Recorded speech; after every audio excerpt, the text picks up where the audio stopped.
তো হ্যালো বন্ধুরা, আমাদের সংসার এসবি থেকে চলে আসছি আমার সেই রান্নাঘরে। তো সময় দেখুন, সকাল এখন 9:35। তো এই মুহূর্তে হয়ে গেছে কিন্তু সকালে রান্না বান্না খাওয়া দাওয়া সমস্তটাই কমপ্লিট। এখন দুপুরের জন্য কিন্তু আয়োজন শুরু হয়ে গেছে। তো এই গুছিয়ে গাছিয়ে সমস্ত করে নিতে কিন্তু অনেকটাই সময় লেগে যাবে। তারপরে রান্না, তো রান্নার পরে আরও একটু অন্য কাজ আছে, সেই কারণে একটু তাড়াতাড়ি করার চেষ্টা করছি, জানি না কখন করে শেষ করতে পারবো।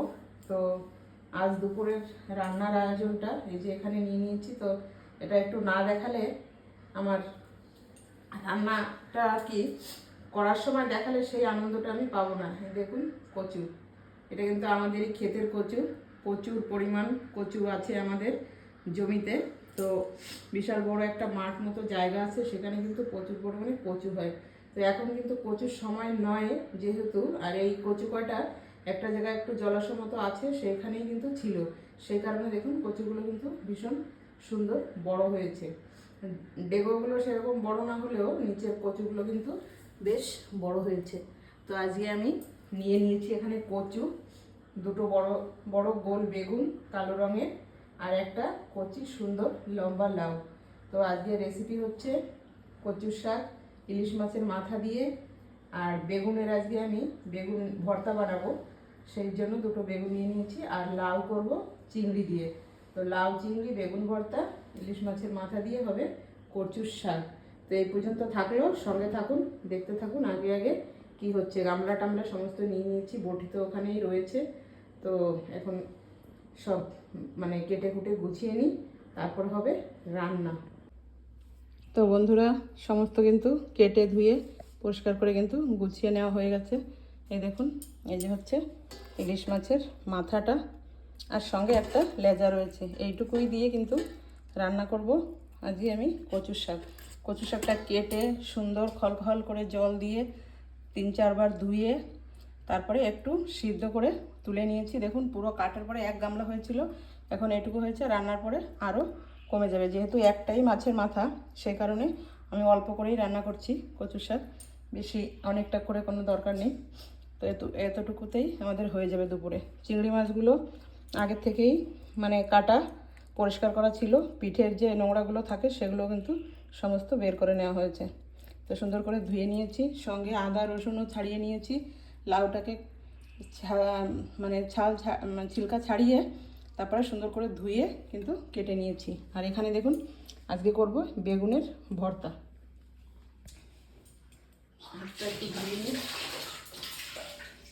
তো বেগুন ভর্তার জন্য বেগুনটাকে কিন্তু সুন্দর করে ধুয়ে নিয়েছি। এই বোঠার যে মানে ইয়েগুলো থাকে ফুলগুলো, সেগুলো ফেলে দিয়েছি। তারপরে দেখুন সুন্দর করে কিন্তু চারিদিকে রসুন লঙ্কা আমি ঢুকিয়ে নিয়েছি। এটাও সেই একই রকমভাবে কিন্তু করেছি। আর যখন উনানে দিয়ে এটাকে পোড়াবো তখন একটু তেল মাখিয়ে দেবো, সর্ষের তেল, তাহলে কিন্তু সুন্দরভাবে কিন্তু এটা পোড়া হবে। তো এই যে পোড়ার জন্য স্ট্যান্ডের উপরে বসিয়ে দিয়েছি দুটো বেগুন, আর এর সঙ্গে দেব পেঁয়াজ টমেটো, তারপরে লঙ্কা একটু ভেজে নেব শুকনো লঙ্কা, আর পরে একটু ধনেপাতা দিয়ে দেবো, কাঁচা তেল দিয়ে পরে মাখিয়ে নেব। তো এই যে রেডি করে নিয়েছি, এখন শুধু তেল মাখিয়ে গ্যাসটা ধরিয়ে দিলে কিন্তু এটা আস্তে আস্তে পোড়া হতে থাকবে। আর এদিকে আমি দুটো রান্না কিন্তু করে নেব। তো এই হচ্ছে আমার দুপুরের রান্নার আয়োজন, আর কিছু নেয়নি। আর একটা গাজর আর একটা বিট ওখানে পরিষ্কার করে রেখেছি, ওটা একটু কুচিয়ে ভাজা করে নেব। কেন কি ডক্টর আমাকে বলেছে একটু গাজর বিট এগুলো কিন্তু মাঝে মধ্যে একটু করে খেতে। তো সেই কারণে সবাই পছন্দ করে না বিট গাজরটা, তো আমি অল্প করে একটু ওখানে মানে ছাড়িয়ে রেখেছি। তো সেটা একটু, এই যে একটা গাজর আর ছোট একটা সাইজের বিট, একটা টমেটো নিয়েছি, দুটো টমেটো আমি এই বেগুনের সঙ্গে পুড়িয়ে কিন্তু মাখা করব। তো এই বড় সাইজের একটা টমেটো আমি নিয়ে নিয়েছি, এটা ধুয়ে রেখেছি। আর এই যে এই গাজর আর বিটটা ছাড়িয়ে সুন্দর করে ধুয়ে রেখেছি, লঙ্কাগুলোও ধুয়ে রেখেছি, এগুলো কচুর শাকের জন্য দরকার হবে। তো আদা আর রসুনটাও ছাড়িয়ে নিয়েছি। তো সঙ্গে থাকুন, রান্না করছি। গ্যাসটা অন করে নিই।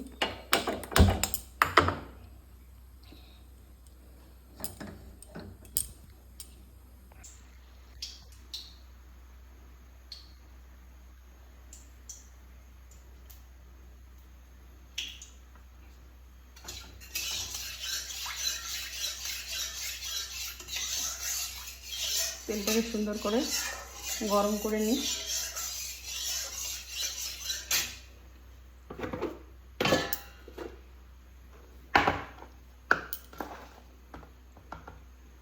দিয়ে দিচ্ছি মাছের মাথার মধ্যে অল্প করে লবণ আর অল্প করে হলুদ। একটা লেজা মাছও আছে, ওটাকে সুন্দর করে ভেজে কাঁটাগুলো ছাড়িয়ে ওই মাছটুকুও কিন্তু ওর মধ্যে দিয়ে দেবো।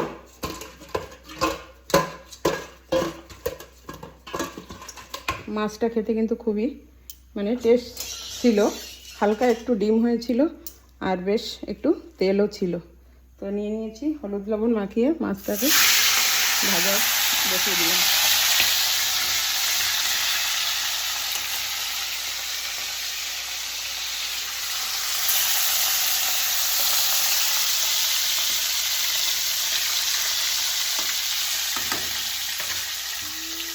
এখানে হলুদের জল আছে, এটা দিয়ে ঢেকে দেবো সুন্দর, তাহলে ভিতরেও মাছের মাথাটা খুব ভালোভাবে কিন্তু সিদ্ধ হয়ে যাবে।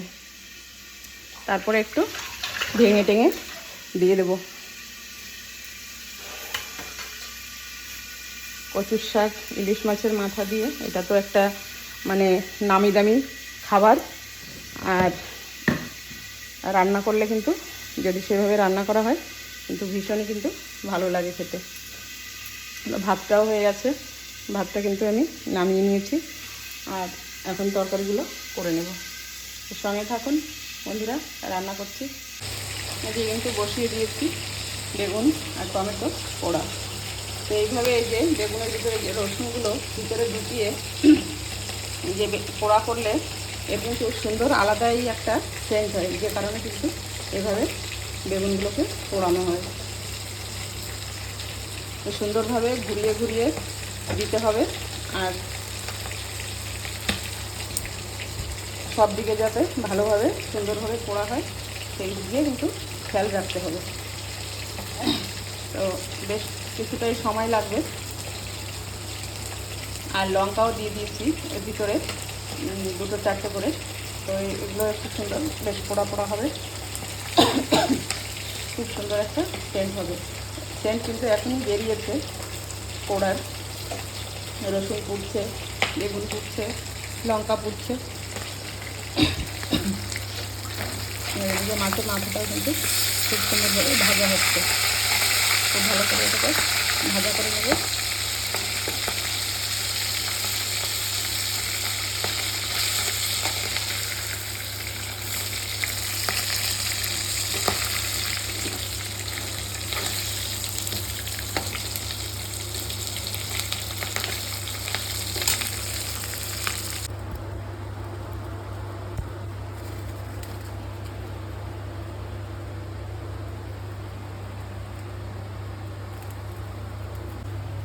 কচুটা কিন্তু সিদ্ধ করে জলটা ফেলে দিয়েছি।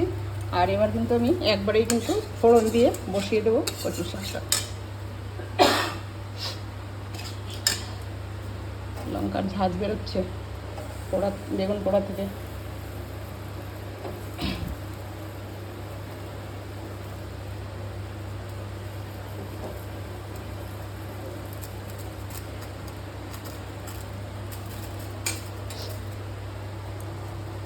প্রথমে দিয়ে দিচ্ছি 5 ফোড়ন কচুর শাক রান্নার জন্য।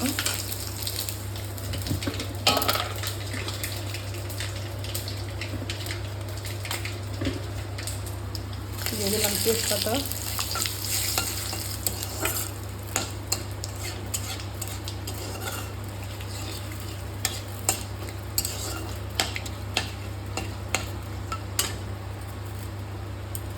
শুকনো লঙ্কা,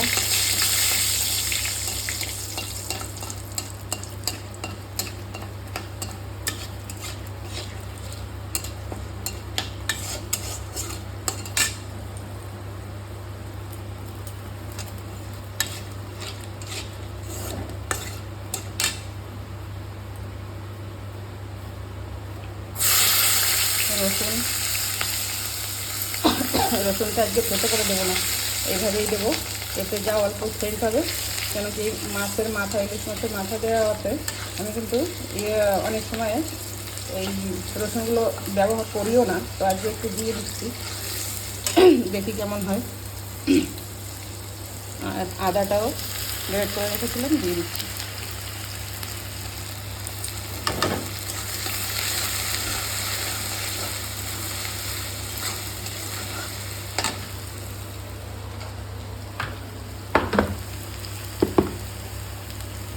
এর মধ্যেই মাপ মতো দিয়ে দিচ্ছি লবণ,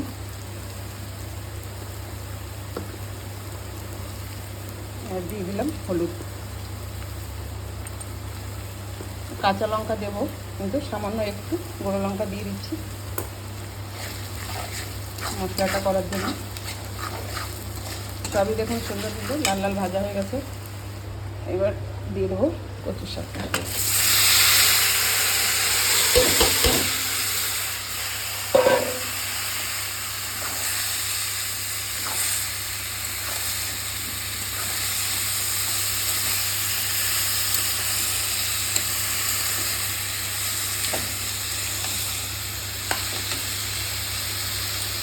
কচুগুলো একদম পাতলা পাতলা করে কুচিয়ে দিয়েছিলাম, একদম মানে কচুর ডাটার সঙ্গে কচুও পুরো সুন্দরভাবে গলে গেছে। এই কচুটা এইভাবে একদম পাতলা পাতলা করে দিতে হয়, তাহলে একদম শাকের সঙ্গেই মিশে যায়। আর মোটা মোটা করে দিলে বেশ মানে ভালো সেরকম নরম হয় না, গলে না, একটু শক্ত শক্ত থেকে যায়।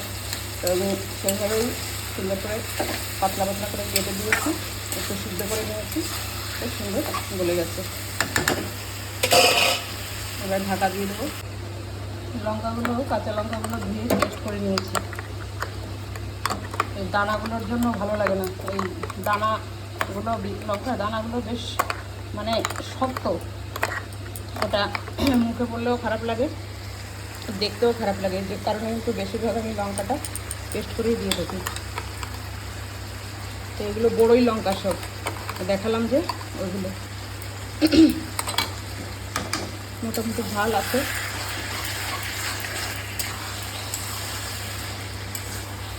একটু কচি কচি লঙ্কাগুলো, যদি বটি হতো তাহলে বেশ আর একটু ঝাল হতো।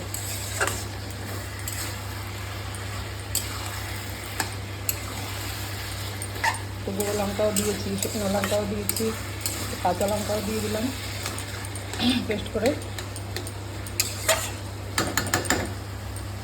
এখন সুন্দরভাবে রান্না হোক, আবার একটু ঢাকা দিয়ে দিই। তো দেখুন শাকটা কিন্তু খুব সুন্দরভাবে রান্না হয়ে গেছে। আরও একটা সময় হবে, এই যে দেখুন পাশ থেকে কিন্তু হালকা হালকা তেল ছাড়া শুরু হয়েছে। তো জলটা আর কি টেনে গেছে, এখন আর একটুখানি টানিয়ে নেবে গায়ের মানে যে রসটা আছে সেটা, তাহলে একটু হয়ে যাবে। আর এই যে দেখুন মাছের কিন্তু লেজা মাছটাও পুরো কাঁটাগুলো সব ছাড়িয়ে নিয়েছি, আর মাথাটাও একটু ভেঙে দিয়েছি, যেগুলো বেশি কাঁটাগুলো কিন্তু এই জন্য বের করে এখানে রেখেছি। তো এখন দিয়ে দেবো। আর এই যে মাথার মধ্যে যে কাঁটাটা আছে এটা এমনি ছাড়াবে না, এটা এটার সঙ্গেই থাকবে। তো এই দিক থেকে একটু ভেঙে দিয়ে দিয়েছি, এখন এগুলো দিয়ে দিচ্ছি শাকের মধ্যে।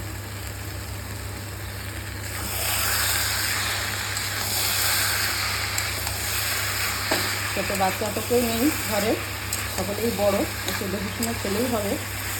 আর এগুলো তো প্রচুর পরিমাণেই পাতলা পাতলা কাটা থাকে, তো পাতলা কাটাগুলো আমি যতটা বেড়েছি সব বের করে ফেলে দিলাম।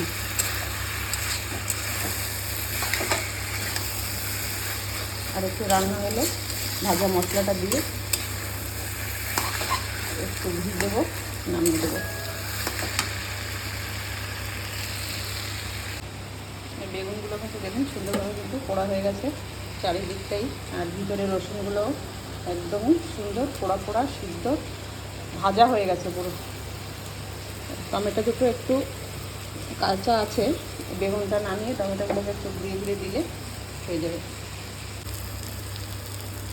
কচু শাকটা কিন্তু রান্না হয়ে গেছে। এই যে গুঁড়ো মশলাটা দিয়ে একটু নেড়ে চেড়ে নামিয়ে দেবো। ঘিও দিয়ে দিয়েছে। তো মশলা দিয়ে নেড়ে চেড়ে নামিয়ে নেব।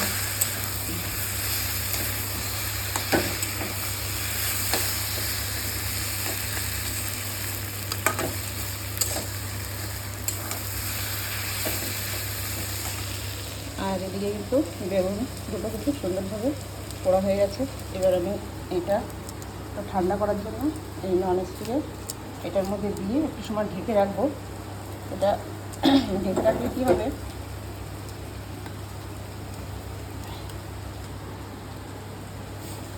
এবার টমেটো দুটোকে সুন্দরভাবে পুড়িয়ে নেব। ওরা জায়গা পাচ্ছিল না তো, আর এইটা যেহেতু ছোটো গ্যাস, এটা সেটা উনান, তো এবার একটু টমেটো দুটোকে সুন্দরভাবে চেষ্টা করে পুড়িয়ে নেব।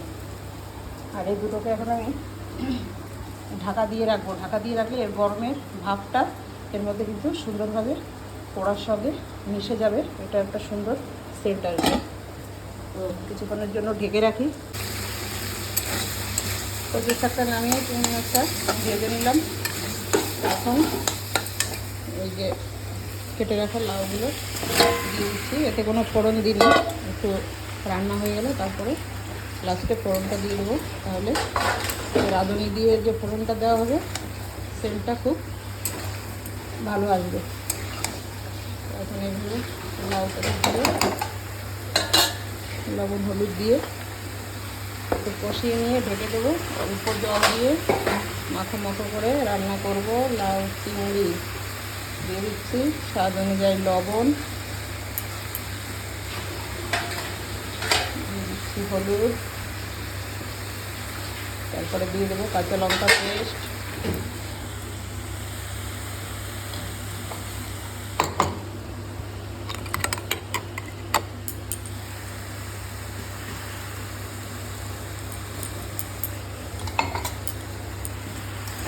সুন্দর করে একটু আবার নেড়ে চেড়ে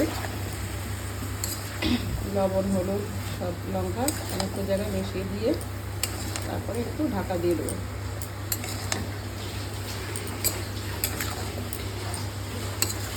লাউটা তো আপনাদের কালকের ভিডিওতে দেখিয়েছি, একদম কচি সুন্দর লাউ। রান্না করলে খুব ভালো লাগবে, মিষ্টি মিষ্টি লাগবে।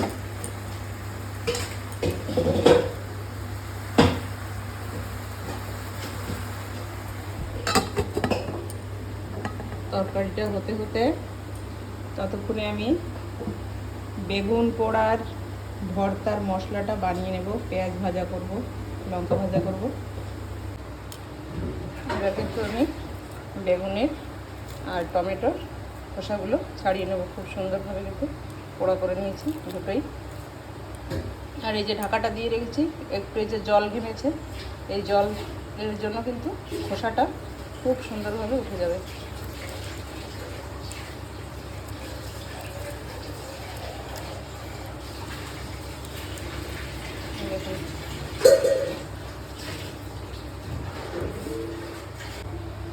বেগুন আর টমেটোর ছিলকাগুলো সুন্দর করে ছাড়িয়ে নিয়েছি। এবার যাবে সর্ষের তেল, কাঁচা তেল, শুকনো লঙ্কা ভাজা, আর কড়াই বসিয়ে দিয়েছি লঙ্কা ভাজার জন্য। আর এখানে লাউটা কিন্তু রান্না হয়ে গেছে। এখন সম্বার দিয়ে একটু ফুটিয়ে নামিয়ে নেব।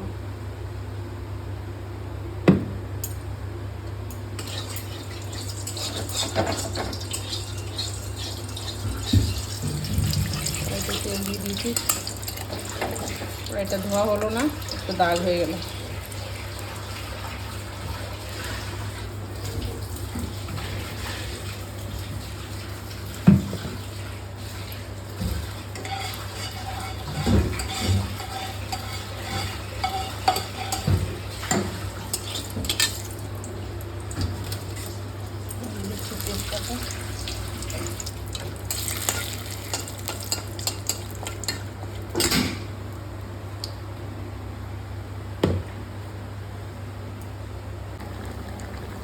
তো দেখুন বন্ধুরা, হয়ে গেছে কিন্তু লাউ চিংড়ি আমার রান্না। লাউটা ভীষণ মিষ্টি, দেখলাম একটু লবণটা ঠিক আছে কিনা, তো দেখলাম পুরো মিষ্টি লাগছে ঝোলটা। তো দেখুন এরকম কিন্তু একদমই অল্প ঝোলে, আর লাউ সুন্দর নরম হয়ে গেছে, রান্না হয়ে গেছে। আর এদিকে কিন্তু পেঁয়াজটাও বেশ সুন্দর, পেঁয়াজ আর কাঁচা লঙ্কা সুন্দর লাল লাল করে ভেজে নিয়েছি। এবার এটা দিয়ে দেবো বেগুনের মধ্যে।